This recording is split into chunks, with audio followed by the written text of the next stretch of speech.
At that point, I started praying silently and screaming in my own mind, God help me, God somehow solve this problem, take this away. When I was growing up, I was really involved in my church youth group and in that sort of scene.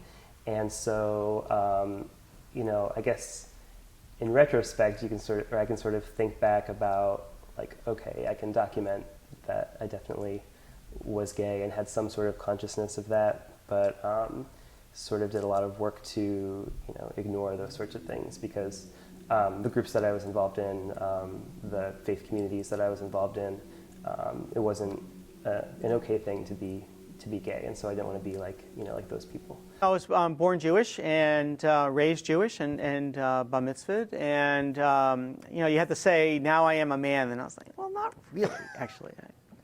Sort of, kind of. But I didn't say that. They probably wouldn't have liked that. I think the faith communities that I was brought up in thought they were open, but they really weren't as I grew up. I think going through elementary school, went through public elementary school, public middle school, public high school, while all my cousins went to Catholic school. So we were the outcast in the family in that we went to public school because my parents wanted us to have a different interaction, and didn't feel like the Catholic schools in the area were giving as a holistic or well-rounded education. And I think I tend to believe it in terms of just the diversity and the interactions I was able to have in those environments. They were really influential. But growing up into middle school, into high school, went to church all the time with my family, ended up working for a Catholic church for over 10 years. And working in that Catholic church, eventually my path led me into the discernment process for the Catholic priesthood. So we were raised Catholic, and I was actually the one who was most involved in the church. That, you know, I went to the youth groups that the church thing had, and like,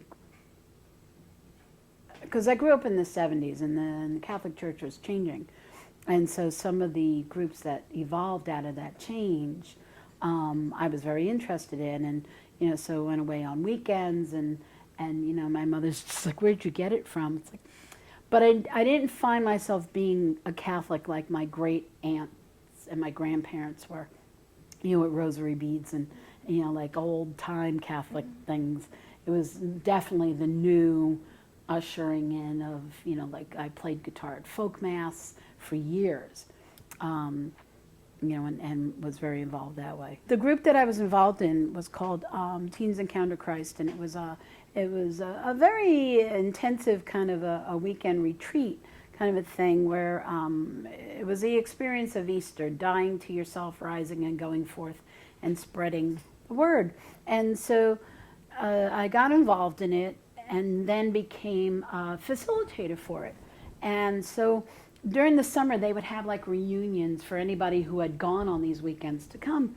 And I had made really good friends with this guy Ken, and it turns out that Ken was gay. And he shared that with me, and didn't faze me. I was still not out. I wasn't even knowledgeable, let alone out. And I saw no issue with it.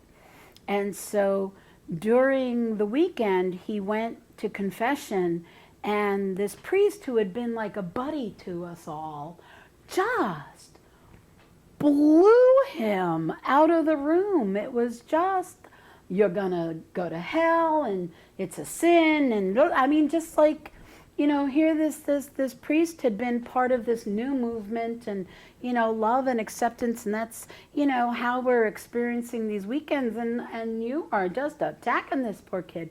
So that, for me, that was the start of going, the church is not all that I think it might be or could be, and that old-fashioned views were still very much in place, and that, you know, unless you change your ways, you're not welcome here.